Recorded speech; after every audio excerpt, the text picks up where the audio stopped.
Filipo, pues decimos, es una ciudad, una iglesia, bueno, una iglesia de gentiles establecida en una ciudad, pues pagana, ¿verdad?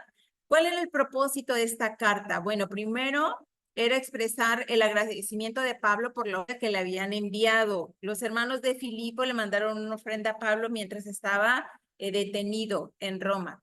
Sí, ahora el versículo clave es el Filipenses 4:4. Regocijaos en el Señor siempre, otra vez digo, regocijaos. Y el Pablo nos enseña en este versículo que nos debemos de regocijar cuando siempre. No dice a veces, no cuando tengamos ganas, no se oye amanecí bien, no, siempre. Y cuando es siempre deja fuera nada, ¿verdad que sí? Ahora, la palabra clave es el evangelio y el gozo. ¿Ok? ¿Cuál es el contenido de esta carta? Bueno, Pablo quería aliviar la preocupación mostrada hacia él por la iglesia. Básicamente, Pablo les está agradeciendo la ofrenda y recordándoles que él estaba bien, ¿verdad? Dice, y esta carta sirvió para preparar una visita próxima a la iglesia, tanto de Timoteo como del mismo. Dice, este es el más dulce de todos los escritos de Pablo. Dice, no hay grandes controversias, no hay reprensiones mayores, no hay corazones dolidos, no hay desorden. Dice, aquí en esta carta, Pablo muestra su amor hacia los filipenses, un amor correspondido. Qué bonito, ¿verdad? Es una carta así de agradecimiento, de apapacho, de algo maravilloso, de la gratitud por el amor mostrado. Básicamente, el bosquejo, es decir, cómo se desarrolla esta carta. Bueno, pues primeramente habla del gozo en el sufrimiento, del gozo en el servicio, del gozo en la fe y del gozo en el dar.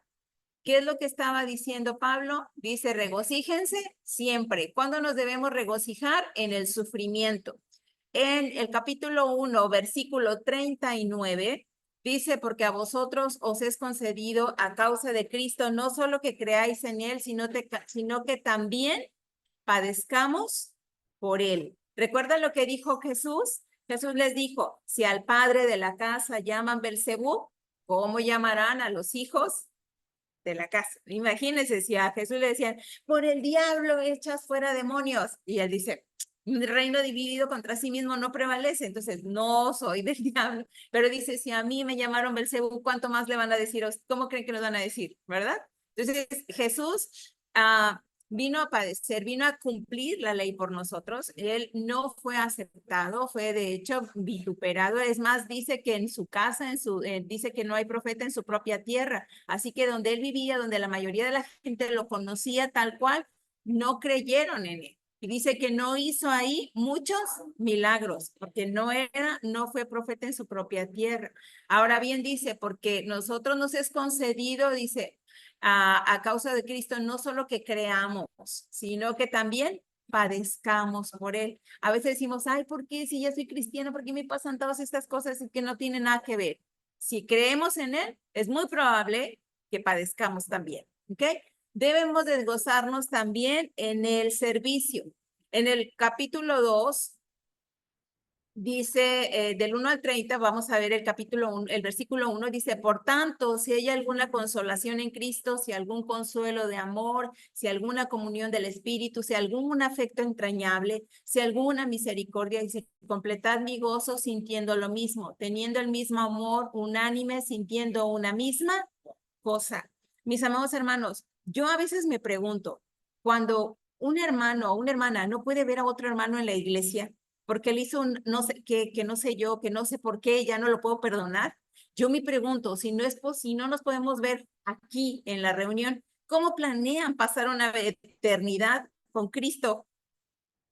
Yo no entiendo, jamás he podido entender eso. Si yo quiero pasar con Jesús toda una eternidad y todos los que le amen, por supuesto que quieren lo mismo, yo no entiendo cómo puedo odiar a mi hermano o hermana y no poder verlo ni en pintura aquí en la tierra, donde vamos a vivir un promedio máximo aproximado, quizá un poquito rebasado o de 80 años. Dice los más robustos 80 y con mucho trabajo, ¿no? Imagínese, si así nos va a ir, ¿qué pretende usted en la eternidad? si no podemos perdonar a alguien aquí. Ahora, eso en el supuesto de que llegáramos a la eternidad con Cristo, porque dice, si tú no perdonas al que te ofende, mi Padre tampoco les va a perdonar a ustedes, lo que significa que no pasaríamos la eternidad con Él. Así que me pondría a preguntarle, ¿está seguro que vale la pena seguir enemistado? No, yo se lo respondería, pero ahí usted medítelo con el Señor. Gozo en la fe. Debemos de gozarnos y regocijarnos siempre. El capítulo 3, versículo 1 dice, por lo demás, hermanos, gozaos en el Señor. A mí no me es molesto escribirle las mismas cosas y para ustedes es seguro. Pablo les dice, hermanos, gócense en el Señor. Y no me es molesto decirle, goces en el Señor, hermano, goces en el Señor todas las veces que sea necesario. Dice, a mí no me es molesto escribirle las mismas cosas o decírselas a cada rato o recordárselas. Dice, y para ustedes es seguro. ¿Por qué? Porque es seguro para nosotros, porque cuando usted y yo lo olvidamos, siempre es bueno que alguien venga y nos diga, hermano, acuérdate de lo que dice la palabra. Como por ejemplo ahorita, ¿verdad? Que decíamos, no, pues es que yo no quiero verlo ni en pintura. Mira, mientras se siente al otro lado de la congre y no me salude y no se forme atrás de mí o adelante de mí cuando vamos a entrar a la iglesia, con eso me conformo. Aguas. Porque si planea una eternidad con Cristo, eso dice, ninguna cosa impura, nada inmundo va a entrar ahí. Y los rencores, quienes practiquen tales cosas o similares a esas, dice, no heredarán el reino de los cielos. Gálatas ya lo vimos y dice, no te engañes, Dios no puede ser burlado. Así que mis amados hermanos, pensemos dos veces. Debemos gozarnos siempre en el dar. Capítulo 4, versículo 17 dice, no es que busque dádivas, sino que busco fruto que abunde en vuestra cuenta.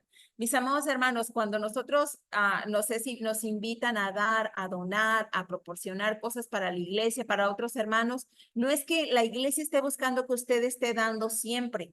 Buscamos que usted abunde en fruto, porque dice la palabra que fuimos diseñados para toda buena obra y que nosotros no damos para salvación, sino por ser salvos, nosotros damos, porque mayor cosa es dar que recibir. Y Dios no es deudor, dice la palabra, de nadie, porque dice la palabra también que con la misma medida que nosotros medimos, con la misma medida, Él nos dará. Y recuerde que Él dice que nos dará una medida apretada, remecida y rebosante.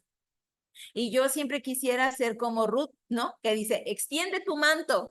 Y se lo llenó, porque el manto era para cubrirse desde la cabeza hasta los pies. Imagínense cómo iba cargada aquella mujer. Entonces dice, extiende tu manto. Sí, señor, ¿cómo damos? ¿De a manto lleno o de cucharita de Dubalín, ¿no?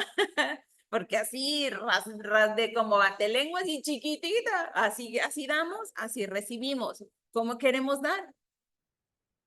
Ahora, la importancia de Filipenses. ¿Cuál es la importancia de esta carta? Bueno, dice que Filipenses nos muestra la suficiencia de Cristo para todas las experiencias de la vida, tanto en la privación, la persecución, la opresión, el sufrimiento, así como la prosperidad y la popularidad. Mis amados hermanos, a veces buscamos ser reconocidos, a veces queremos que, ay, todo el mundo nos conozca y demás. En una ocasión, escuché a una predicadora decir, que ella le pedía tanto a Dios parecerse a otra predicadora muy reconocida en el mundo, una mujer de Dios impresionante. Y esta hermana que es de acá de Estados Unidos dice, yo me quiero parecer yo quiero lo que ella tiene, Señor, yo quiero ser como ella. Y empezó a tener muchos problemas de salud, a cáncer, problemas con su familia, económicos y demás. Dice, Señor, ¿por qué? Tú me dijiste que quería ser como ella. Y ella pasó por todo esto para llegar acá. Y cuando una vez platicando con ella le dice, oye, ¿y cómo lograste todo? No, es que el Señor me ha pasado por tanto, tuve esta enfermedad, tuve esta economía, tanto así los hijos. Y dice, ay, ¿a qué hora se me ocurrió decirle al Señor eso? A veces oramos sin saber lo que estamos pidiendo. Y yo a veces, y yo tengo una compañera de trabajo que una vez me dijo, ay, dice la palabra que si fuera posible que pues padeciésemos por un poco de tiempo. Y yo le digo, Señor, ni un poquito quisiera padecer, soy muy cobarde. A veces, hermanos, oramos sin saber lo que estamos pidiendo. A veces hay quienes, yo quisiera predicar como Pablo. Mire todo lo que le pasó. Apedreado, azotado, en el cepo, naufragado, estuvo en arraigo domiciliario, porque cuando estuvo prisionero en Roma, no estaba en una cárcel, estaba en una casa, pero no podía salir, pero ahí lo visitaban y compartía el evangelio. Y entonces el evangelio de Pablo, mis amados hermanos, no crea que era así como en un auditorio con muchísima gente, era personal, de uno a uno, de cartita, de orar por unos cuantos reunidos en su casa. Una vez un muchacho se quedó dormido en la ventana y se cayó porque estaba oyendo el discurso de Pablo y dice que era tan tarde que se quedó dormido en la ventana y se cayó. Murió, entonces oró por él y resucitó. Entonces, imagínense, a veces pensamos que era así, wow, pero no, éramos poquitos, así de a poquito. No dudo que las iglesias a las que haya visitado fueran grandes, pero también había esos tiempos de recogimiento. A veces tenemos ideas erróneas, pero si vamos a la palabra y vemos lo que sucedía, Pablo sí le predicó a mucha gente y 3,000 se convirtieron en un día. 3,000 creyeron. Y Pablo estaba encerradito en una casa, escribiendo cartitas, atendiendo a personas de forma más íntima. Imagínese usted, el versículo 4 del capítulo 4 de Filipenses es considerado el texto de oro en esta epístola. Es decir, cuando a usted le gusta algo o es algo de mucho valor, decimos oro molido, aunque sea polvito, pero tiene mucho valor, aunque sea chiquitito, pero imagínese este hermoso versículo, regocíjense en el Señor siempre. Esto dice, otra vez les digo, regocíjense. ¿Por qué, mis amados hermanos? Porque la palabra del Señor dice que bienaventurado el varón que confía en el Señor, que no anda en consejo de malos y que la palabra del Señor es su delicia. Vamos ahora al libro de los Colosenses. Ajá. ¿Sigue conmigo? Aquí está. Me voy a ir un poquito más rápido. Yo sé que luego cuando empiezo a hablar muy rápido, a lo mejor canso, pero necesitamos avanzar, ¿sí? La carta de Pablo a los Colosenses. Vamos a ver, en este libro de los Colosenses vamos a ver su marco histórico. Colosas, así es como se llamaba la ciudad, por lo tanto los que vivían en Colosas se les llama colosenses, ese es el gentilicio, ¿sí? Dice que era una ciudad de Asia Menor, hoy es conocida como la actual Turquía. Dice, y aunque Pablo no fundó la iglesia, muestra su amor y su interés por los hermanos en Colosa. Pablo se enteró de que había dos errores doctrinales amenazando a la iglesia. Una de ellas era la del legalismo judío y la otra era una filosofía pagana. Recordemos, Pablo no fundó esta iglesia, pero la conocía. Incluso hay un pasaje que hace alusión en el libro de Hechos donde dice que los hermanos no le conocían cara a cara. Esto quiere decir que nunca lo habían visto, pero recibieron una carta cuando Pablo se enteró de que tenían dos problemas. ¿Cuáles eran? El legalismo judío y la filosofía pagana, que es un agnosticismo. Ahorita vamos a ver qué significa. Bueno, si usted se da cuenta, aquí está Colosas. Aquí donde estoy moviendo el cursor, no sé si lo ven, chiquitito por aquí, en medio. Ajá. Ajá, donde está Licia, arriba. Luego aquí está la isla de Patmos. Aquí es a donde exiliaron a uno de los apóstoles, ¿se acuerdan? Aquí está Éfeso, la Odisea, Colosas, y aquí están todas las iglesias que aparecen en el Apocalipsis. Sardis, Filadelfia, y bueno, ya luego vemos eso más adelantico. Que uno de los componentes de la herejía de Colosas consistía en pensar que solamente mediante el conocimiento se podía tener salvación, razón por la cual estaban más cerca de ser salvos aquellos que intelectualmente eran considerados como superiores. Recordemos que la ciudad de Colosa era una colonia romana, pero estaba altamente influenciada por los griegos en aquel entonces también, que consideraban que una persona entre más culta, entre mayor conocimiento, era más elevada, ¿no? Era superior. Entonces, en el problema que tenían los colosenses era que la gente pensaba que entre más supieran sobre la doctrina, más salvos, más santos, iban a ser mejor que cualquier otro. Entonces ellos basaban la salvación en cuánto conocimiento tenías. Y la verdad es que eso no nos enseña la palabra, ¿verdad que no? ¿Cuál era el propósito de esta carta? Bueno, confrontar las falsas enseñanzas y afirmar la suficiencia de Cristo, exaltando su persona, la obra de Jesús y la unión con el creyente. Y recordemos que Jesús es la cabeza de la iglesia.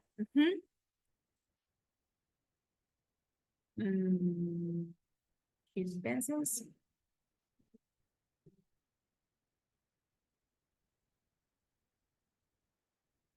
Ok. Y dice que las palabras claves dijimos eran ¿cuáles? Supremacía y cabeza. Estamos hablando aquí haciendo referencia a Cristo. ¿Ok? Déjenme regresarme. Aquí está. ¿Cuál era el propósito de entonces de esta carta de Pablo a los colosenses? Bueno, confrontar, dice, las falsas enseñanzas y afirmar la suficiencia de Cristo, exaltando su persona, su obra y la unión con el creyente. Las enseñanzas falsas de Colosa, ¿cuáles eran? Bueno, aquí tenemos algunas y entre ellas está maestros falsos que minaban la cristología elevada de Pablo. Puede ser que para ellos Cristo era un ser creado. ¿Les suena algo con la actualidad? Jesucristo era un gran profeta, era un gran maestro, pero no era Dios. ¿Verdad? Es lo que algunas corrientes, religiosas dicen sobre Jesús, que no es Dios. Dice, advirtió en contra de ser engañados por filosofías de hombres, por especulaciones vacías sin revelación divina. Mis amados hermanos, hay muchos libros con referencias cristianas, hay muchos teólogos y demás, y es bueno sí leer, pero lo importante es nunca dejar de leer la palabra. A veces sí es importante y es necesario a veces que leamos otros documentos y otras referencias para tener mayor entendimiento, pues como los usos y costumbres, como el diccionario de hebreo, del griego, para conocer la raíz etimológica de las palabras. Es importante conocer qué dicen otros comentaristas con respecto a si algún tema en particular, como el alcohol, como la vestimenta, como no sé, el bautismo, etcétera. A veces la gente quiere saber más con referencias a situaciones específicas, pero nunca dejemos de lado la palabra, porque a veces podemos caer en esto que está diciendo, a personas, falsos maestros que distorsionan la palabra. Hay por ahí una corriente religiosa o alguna secta religiosa que distorsionó que el Cristo ama tanto a todos que pues la única forma de evangelizar es usando el uso del cuerpo para atraer filigreses a la iglesia. No sé si me explico, quisiera no ser tan explícita, pero enamoran varones a mujeres y mujeres a varones para engancharlos en la iglesia. Y eso ya no es evangelismo, eso ya no tiene nada que ver con la sana doctrina. ¿Sí me explico? Eso es promiscuidad y eso son otras cosas y son muy lejos, que nada tiene que ver con el amor de Dios. No sé si espero no ofender a nadie, pero existe, es real. Esta secta primordialmente está en Estados Unidos y Canadá, no tiene mucho que ver con nosotros. En México, sin embargo, es real. ¿Ok? Dice, advirtió en contra de ser engañados por filosofías de hombres, por especulaciones vacías, sin revelación divina. Dice, advirtió en contra de ser engañados por filosofías de hombre. Muchas personas uh, hacen creer a la gente cosas que la palabra de Dios no dice. Y tan es así que por muchos años hubo un oscurantismo en el conocimiento de la verdad. ¿Por qué? La iglesia tradicional decía lo que quería decir y la gente no podía saber que lo que le estaban diciendo no está en la palabra, como pagar ¿cómo se llama? Ofrendas para que sus seres queridos salieran del purgatorio y fueran a la eternidad y demás y cosas así, porque ni sabían leer, ni podían leer y menos latín. Entonces, si la Biblia no estaba traducida a su lengua, es muy difícil. Imagínense en nuestro país, hay gente en las etnias de Oaxaca, de Chiapas, de Chihuahua, de Zacatecas, gente que habla su dialecto, su lengua materna, distinta al español. Entonces, cuando les evangelizamos en otra lengua, ellos dicen, Dios te ama.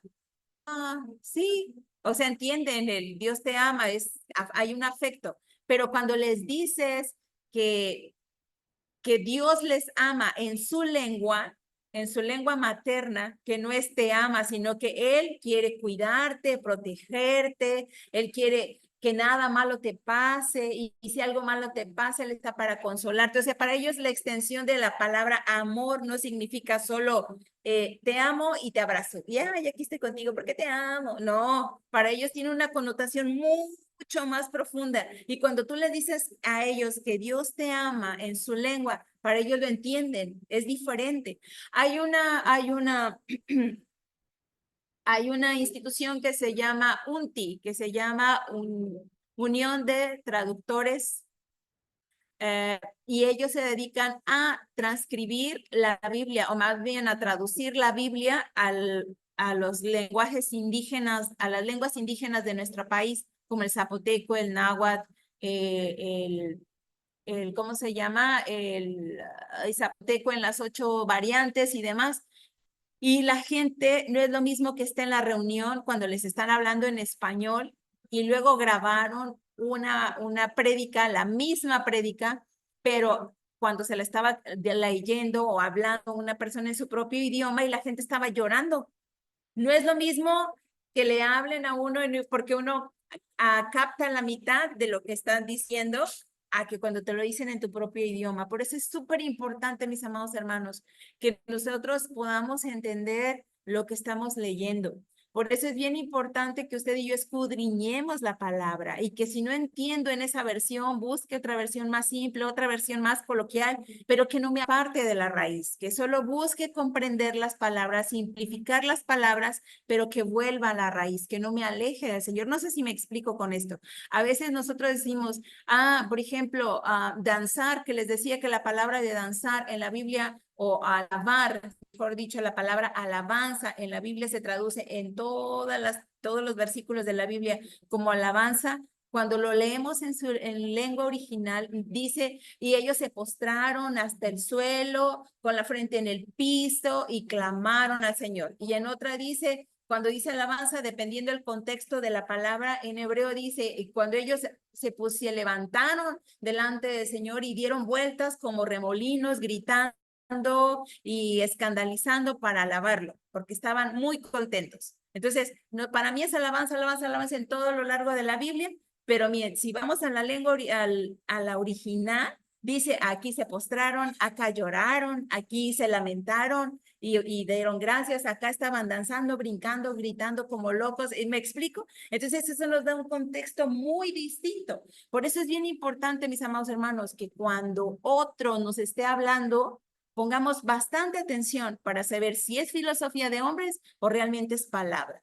¿Cómo voy a saberlo? Cuando yo escudriñe la palabra. Por eso estamos aquí, por eso es la importancia de nuestro pastor. Estudie, estudie para que no nos hagan líos la cabeza, líos el entendimiento. Dice el ascetismo era una característica de la herejía. Dice, había cierto esfuerzo por imponer prácticas judaicas sobre creyentes en Colosa. Acuérdense, lo tradicional de los judíos creyentes querían que todos los gentiles que se convirtieran pasaran por la circuncisión, ¿no? Entonces, dice que aquí había una característica de la herejía. Imponían restricciones sobre el cuerpo, demandaban abstinencia de ciertas cosas. La enseñanza falsa involucraba culto o adoración a los ángeles. Quizá eran considerados como intermediarios entre Dios Altísimo y el universo físico. Dice, fue una característica del gnosticismo posterior. Mire, ¿qué quiere decir todo este rollo? Bien simple. Los colosenses llegaron a pensar que que el problema que tenían ellos era del conocimiento, ¿no? Y se elevaban y entre más sé yo, y se inventaban a sueños guajiros acá en la cabeza, ¿no? Entonces llegaban al punto de que, oh, Dios es tan grande, Él es el creador de todo, que como es tan santo y tan puro, no puede tener contacto conmigo, que soy un mortal. Entonces, los ángeles, que son los ministradores, ellos nos van a traer el mensaje. Y ya dejamos de adorar a Dios.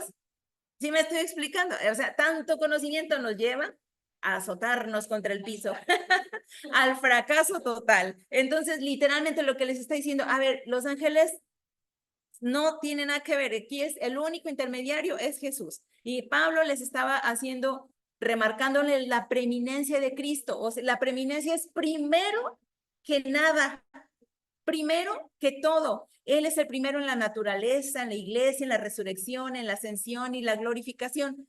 Ahora, habrá quienes le van a decir, ¿cómo que el primero en la resurrección? Si en el Antiguo Testamento tuvimos niños resucitados. Ah, ok, sí, pero resucitó y es eterno. ¿Está sentado a la diestra del Padre? ¿Es el Hijo de Dios? Pues no, ¿verdad? Sigue siendo un mortal y pasó el tiempo. Lázaro también resucitó antes de que resucitara Jesús. Es más, Jesús le dijo, Lázaro, sal, ven, sal fuera, y ahí venía ahí todo enredado, ¿verdad? Y quítenle, le dijo, quítenle los lienzos estos, y pues ya lo desamarraron al pobre. Pero Él es primero en todo. ¿Por qué? Porque Él es el Hijo de Dios. Él vino, no a diferencia de Lázaro que murió porque estaba enfermo, no a diferencia del niño que le dolió la cabeza, ay, mi cabeza, y se murió. No, no a diferencia del joven de aquella tsunamita que viuda que iba pasando y Jesús lo resucitó. No, a diferencia de todos ellos, Jesús dijo, yo vengo y pongo mi vida porque tengo el poder de volverla a tomar. ¿Sale? A él no se murió por un accidente, no murió por una enfermedad. Él dijo, yo vengo a poner mi vida en rescate de muchos porque yo puedo ponerla y la vuelvo a tomar. Y luego le dice a la muerte, ¿dónde está muerte tu aguijón? Y no es que esté presumiendo, pero dice, ¿dónde está? Si el poder es mío, amén, la autoridad sigue siendo de Dios. Y todo lo que fue creado se sujeta a su autoridad. Esa es la gran diferencia. Por eso Él es la preeminencia en todo. Dice, Él es el único mediador, el único salvador y Él es la única fuente de vida. ¿Qué nos dice este bosquejo? Bueno, nos explica la verdadera doctrina, nos habla de la doctrina falsa, la expone, nos habla de una conducta santa que se requiere de todos y cada uno de nosotros como hijos de Dios y luego lo saluda, ¿verdad? Dice, aquí nos dice, privilegio es la extensión, porque les quería decir, la preeminencia significa que es un privilegio, que es el primero en todo, y para el verdadero cristiano la preeminencia es aquel que no lleva una vida superficial y fuera, dice, o fuera absolutamente de los valores impuestos por la religión, en este caso por la doctrina de Cristo, sino aquel que pone Cristo en primer lugar. ¿Qué es la preeminencia de Cristo en mi vida? Es Cristo en mi vida como primer lugar. ¿Y cómo nos podemos guiar? O sea, ¿cuál sería mi parámetro llevándolo a la práctica así simple y llana? ¿Cómo puede ser Cristo mi preeminencia o primero en todo? Si yo me pregunto cada que tengo que hacer algo, ¿qué haría Jesús en mi lugar? ¿Qué haría Jesús si tuviera que tomar una decisión con respecto a esto que tengo que tomar yo en este momento? Puedo hacer, quiero hacer esto que para a mis ojos, a mi consideración es bueno. Ok, si estuviera Jesús aquí, ¿qué haría él? Y en ese parámetro, mis amados hermanos, no erramos. Porque entonces Cristo, como Él es amor, como Él es santidad, como Él honra al Padre, entonces yo ya me tengo que tener mucho cuidado. Perdón, propuse la ley de las prioridades a Jesús. Ah, sí. ¿De qué trabajo es, hermana? ¿Mande? ¿Para qué trabajo es? Liderazgo eficaz. Ay, qué bonito. Ajá. Sí. Amén. Está muy padre la tarea que les tocó, ¿verdad? Es tarea. Sí. Uh-huh. ¿Y cuál es la importancia del libro de los Colosenses? Dice, Dios nos llama a enfrentar las filosofías de nuestra propia generación. ¿Qué quiere decir esto, mis amados hermanos? Que los adultos tenemos unas luchas. Los adultos mayores tienen sus luchas de acuerdo a su generación. Los jóvenes adultos tienen sus propias luchas. Los jóvenes adolescentes tienen sus propias luchas. Los adolescentes y los niños, cada uno en su diferente etapa y en su propio contexto. Madres, hijas, abuelos, ¿me explico? Porque soy una persona, pero tengo diferentes ámbitos en los que me desenvuelvo. Soy Nancy, pero soy mamá. Soy Nancy, pero también soy hija, también soy esposa, también soy prima, también soy sobrina, también soy una empleada, también soy psicóloga, también soy maestra de alumnos. Entonces, todos y todas esas, en cada uno de esos contextos, mi preeminencia tiene que ser Cristo. Y yo sí tengo que amar con locura a mis hijos, pero también tengo que poner en primer lugar a Cristo. Y entonces ya cuando Cristo es mi primer lugar, yo ya no les puedo permitir todo, aunque los ame con locura. No sé si me explico. Y tengo que estorbar. Y cuando soy hija, no puedo quitar a Cristo primero, porque aunque amo a mis padres, primero es Cristo. Y en ese entregarme a Cristo, yo puedo ser capaz de cuidar y de honrar a mis papás. No sé si me explico. Todo esto en el contexto en el que se desenvuelva, cualquiera que sea su circunstancia, primero es Cristo. Como paciente si estuviera enfermo, como médico si soy el que se dedica, como maestro, como trabajador, como mesero, como jefe, en el rol que te desenvuelvas, primero tiene que ser Cristo en nuestra vida. Amén. Y bueno, ahí les voy a mandar, creo que el maestro Moy ha estado subiendo algunas imágenes como esta para que tengan un desglose generalizado del libro, ¿verdad? El marco histórico, el decir, el contexto social, era que en ese entonces las enseñanzas de la segunda carta de los tesalonicenses fueron motivadas porque algunos creían que el día de Cristo ya había ocurrido. Cualquier parecido con la actualidad, mera coincidencia, ¿verdad? Algunos piensan que Jesús ya vino, otros piensan que va a venir quién sabe cuándo y se juntan para esperarlo y bueno, ha habido cada cosa, pero nadie sabe ni el día ni la hora. Dice que vendrá como un ladrón en la noche. ¿Y qué pasa con los ladrones en la noche? ¿Quién los está esperando? Nadie. Todo el mundo cree que está seguro y tranquilo, ¿verdad que sí? Pero un ladrón en la noche llega de imprevisto. A toda persona que se vea sorprendida por un acto así, pues nunca se lo esperaba, ¿verdad que no? Entonces, ¿cuál es el tema central de esta segunda carta? Pues es la conducta de los creyentes en espera de la segunda venida del Señor. O sea, esto tiene que ver mucho con nosotros hoy día. Dice el propósito de su carta era clarificar la confusión acerca de la segunda venida de Cristo. El versículo clave es Tesalonicenses 3:5. Dice, y el Señor encamine vuestros corazones al amor de Dios y a la paciencia de Cristo. Recordemos que hay dos palabras claves en esta carta, que son la persecución y el trabajar, porque algunas personas ya no querían trabajar porque Cristo iba a venir. Entonces, si Cristo va a venir, ¿para qué trabajo? Entonces, ¿cuál es el contenido? Pablo les escribió para animarlos a aquellos que estaban siendo perseguidos y corregir malos entendidos acerca del tiempo del regreso de nuestro Señor Jesucristo.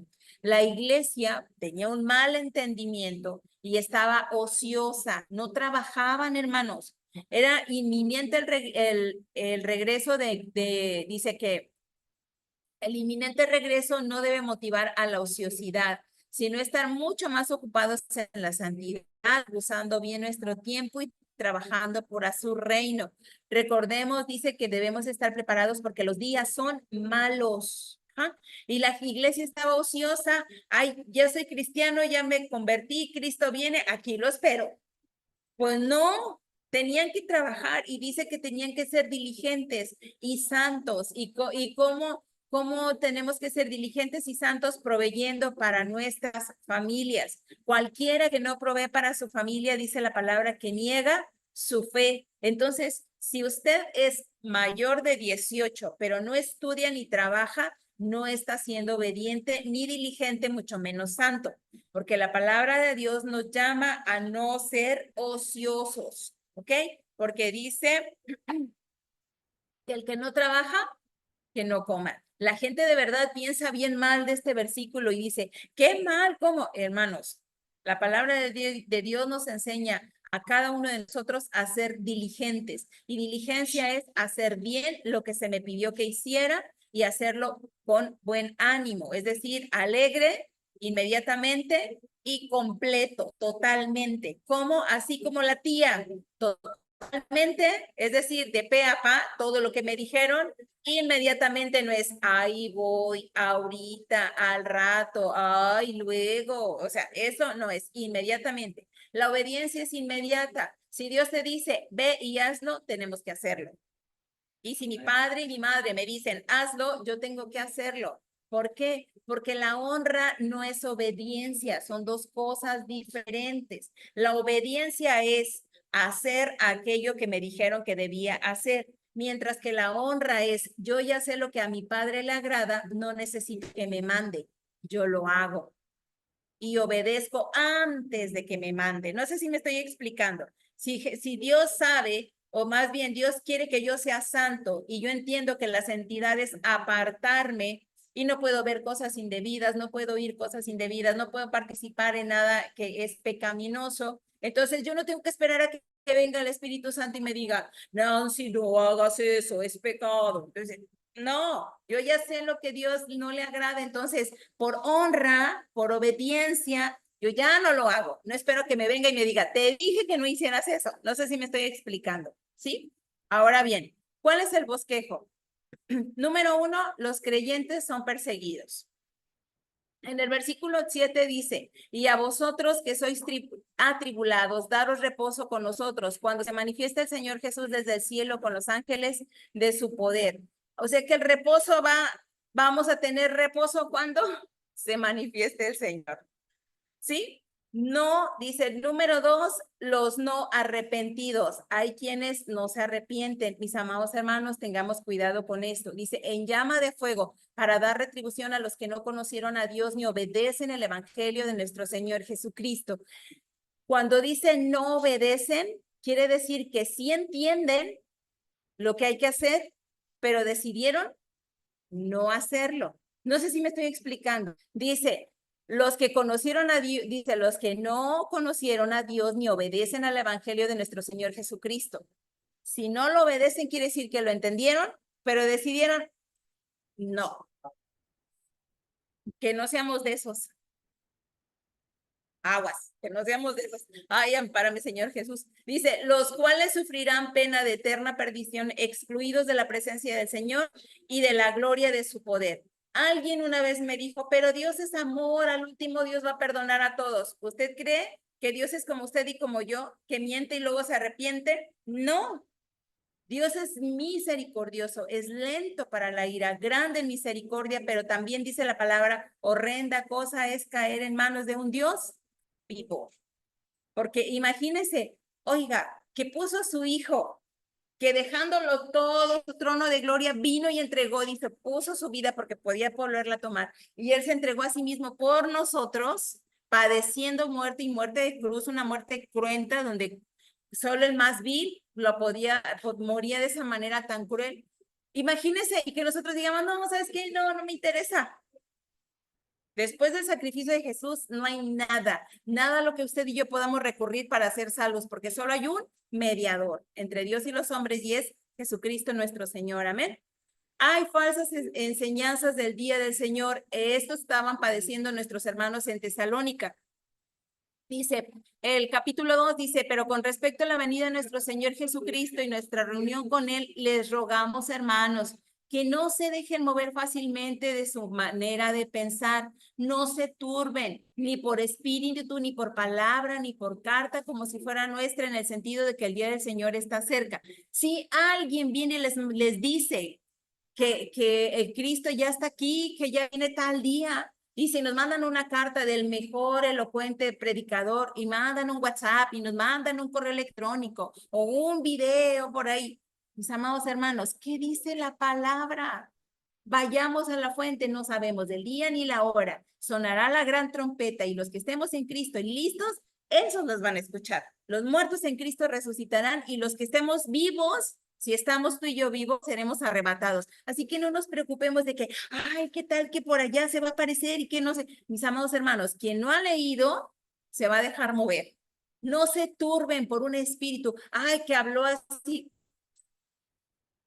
Todo mundo puede tener sueños pozoleros, pero tenemos que aterrizarnos. Y si usted está cimentado y conocido la palabra, por eso insisto, nuestro pastor todo el tiempo, no va a haber un día en que no le diga, vente a Doulos, métete al curso básico, vente a Romanos. ¿Por qué? Porque mis amados hermanos, quien estudia la palabra no es movido fácilmente. Y aunque vengan vientos de doctrina y aunque vengan los chamucos y aunque dardos de fuego del maligno sean lanzados contra usted y contra mí, nuestra fe va a prevalecer porque usted conoce a su creador, porque usted conoce a su salvador. Pero si no lo conocemos, cualquiera nos va a enamorar y ahí vamos a ir detrás de cualquier Dios y vamos a ser todos idólatras, terminando detrás de cualquier viento de doctrina. Por eso es importante que nadie nos engañe en ninguna manera, porque no vendrá sin que antes venga la apostasía y se manifieste el hombre de pecado, el hijo de perdición. Así que, abusados, ¿verdad? ¿Y cómo vamos a estar listos y preparados? Si yo y usted le conocemos. Amén. La apostasía. ¿Qué es la apostasía? ¿Es el abandono del estado sacerdotal por parte de un sacerdote o es el abandono de una vida religiosa por ser, dice, por parte de un religioso profeso? ¿Qué quiere decir? Que imagínese que alguien que es muy religioso y muy eminente, un día dice, no, ya Dios no existe, nada que ver, ya, y ya se va al mundo. Eso es apostasía, negar la fe. Dice, abandonar el estado sacerdotal por parte de un sacerdote. Imagínese, dice la palabra que usted y yo somos reyes y sacerdotes para nuestro Dios. Y si abandonamos eso, eso es apostasía. Por eso es que no podemos entender que, ay, ahora ya me voy al mundo y luego, ay, ya mejor si voy a la iglesia. Ay, no, mejor ahora ya no. Ay, no, mejor. Eso no puede ser. No es posible, no es aceptable en un hijo de Dios. Porque Dios no es alguien a quien puedes dejar ir, porque entonces no hay un pacto con Dios. Fíjese, Dios hizo pacto con el hombre, pero el único que no que no ha abandonado ese pacto es Dios, porque usted y yo andamos ahí para ir para acá. Y a veces estamos bien emocionados, otro tiempo andamos bien apachurrados, otro tiempo bien gozosos, otro tiempo no hacemos nada y luego nos vamos y luego venimos. No podemos hacer eso. Sí hay desánimo, mis amados hermanos, es cierto. Para los hijos de Dios, a veces, imagínense, yo tengo 53 años, conocí a Jesús a los 13. ¿Usted cree que en 40 años no me he cansado y he dicho, ay, bueno, ¿cuándo va a venir Jesús? ¿Alguna vez me lo pregunté? Claro que sí. Mentiría si le dijera, ay, no, todo el tiempo he estado bien gozoso. Ha habido tiempo de tribulación, tiempo de angustia, tiempo de desolación, tiempos de enfermedad, muchas cosas. Sin embargo, mis amados hermanos, nuestra fe y nuestra esperanza es viva. Cuando los ojos están puestos en Jesús, mis amados hermanos, aunque todo sea difícil, Él nos ayuda a pasar por ese desierto. Así como pasó Jesús ese tiempo de soledad y que tenía hambre. A veces nosotros vemos que dice que Jesús fue arrebatado y que no solo de pan vivir al hombre, y tenemos ese versículo bien presente. ¿Quién se lo sabe? No solo de pan vivir al hombre, sino de toda palabra que sale de la boca de Dios. Y sabemos que eso lo dijo Jesús y ¡ay, qué bonito! Pero piensen lo que había detrás de ese versículo. 40 años sin 40 años, ay, 40 años, 40 días sin comida, sin comer pan. Estaba en ayuno, se estaba literalmente muriendo de hambre a la carne. Él tenía un cuerpo físico como usted y como yo. Y le dijo, si de verdad eres el hijo de Dios, dile a esa piedra que se convierta en pan. ¿Por qué le dijo eso? Porque sabía que tenía hambre. Y nosotros nada más vemos el versículo y ay, qué bonito, pero ve el contexto detrás de ese texto. Había dolor, había padecimiento. ¿Cuántos han pasado, se nos ha pasado la hora de comida y sentimos esas náuseas, ese mareíto, ese no sé qué, y mal humor y lo que sea, por un día que no comemos? Se nos pasa la hora y estamos todos, ¿no? Que me da la temblorina y demás. Imagínense, O sea, Jesús estaba padeciendo en el cuerpo, en su naturaleza humana, estaba padeciendo, por eso viene esa prueba y entonces es tentado, pero él vence con la palabra. Amén. Para que usted y yo podamos vencer, necesitamos conocer la palabra. Escrito está. Amén. Ahora, el servicio, en cuanto al servicio tenían problemas, también dice, y vosotros hermanos no se cansen de hacer el bien. ¿Cuántos de ustedes se han cansado a veces? No, hombre, es que yo siempre voy, siempre les ayudo, y es que esto y es que el otro, y nadie se da cuenta de lo que yo hago. No nos cansemos de hacer el bien, mis amados hermanos, porque a su tiempo segaremos y no desmayamos. Quiere decir que si se cansa, si desmaya, ya no va a cegar, ¿sí? Dice, porque su tiempo segaremos si no desmayamos. Hay una condición. Segunda de Pedro 3:9 dice, el Señor no retarda su promesa, según algunos la tienen por tardanza, sino que es paciente para con nosotros, no queriendo que ninguno perezca, sino que todos procedan al arrepentimiento. Entendamos esto. Proceder es que yo decido actuar. Ajá. Proceder al arrepentimiento es de, no me he arrepentido, entonces procedo a decir, ok, sí, ya lo entendí, me arrepiento y procedo a arrepentirme, tomo una acción. Por eso es importante que la clase pasada yo les decía, sí ocupémonos de que pasen al frente a confesar a Jesús, pero no nos conformemos con eso. Ese es el principio. Es un primer pasito muy bueno, importante, necesario, sí, pero no es lo único. Ahí empieza el discipulado. Ahí es donde usted y yo necesitamos empezar a administrar la leche no adulterada, a enseñar, a instruir. Y como dijo en aquella ocasión que Jesús fue a la higuera y no encontró fruto y que le dijo que se secara, le dijo, Señor, espera, déjame cavar un año a su alrededor. Si después de esto no da fruto, entonces sí, la cortamos. Pero nos pidió, ¿cuánto? Un año. A veces nos cansamos porque aquella persona a la que estamos discipulando nomás no crece, no produce, no nada, ¿verdad? Pero necesitamos darle otro chance para que podamos tener la oportunidad de ministrar con entendimiento, porque a veces lo estamos haciendo mal. No se trata de que, ay, ya te llevé a la iglesia, ¿por qué no has ido? Ya sabes por dónde, mira, ya sabes los horarios y nunca vas. No se trata de eso. Eso no es discipular. Discipular es, hermano, fíjate, vine y ¿qué crees? No, vengo porque no te he visto en la congre. No pasa nada si no has ido. ¿En qué te puedo ayudar? ¿Qué necesitas? ¿Qué te pasa? ¿No tienes para el pasaje? ¿No tienes porque no has ido? Que no ves es que esto, aquello. Ok, yo puedo venir a enseñarte la palabra. ¿Qué día te gustaría para que yo venga a orar contigo? Hermanos, me pasé 2 años en una ocasión, 2 años con una sola ovejita. Y yo una vez le reclamé a Jesús, Señor, porque tengo que ir a dar discipulados a casa, si nomás una oveja llega, nomás una. 2 años, y desde la próxima semana invitábamos gente y nomás llegaba la misma ovejita. ¿Qué cree que pasó con esa oveja? Esa ovejita se mudó de casa, prestó su casa para que hicieran una reunión y de esa reunión nació una iglesia. De una oveja. No se rinda, mi amado hermano, no se rinda. No nos cansemos de hacer el bien. Amén. Dice que la importancia de Tesalonicenses es enseñarnos a estar preparados para su segunda venida. ¿Cuántos quisieran que Cristo venga? Sí, ven, Señor Jesús. Amén. Así que ya venga, sí, Señor. Pues entonces hay que evangelizar rápido, discipular a todos los que podamos para que nuestro Señor esté, ¿verdad?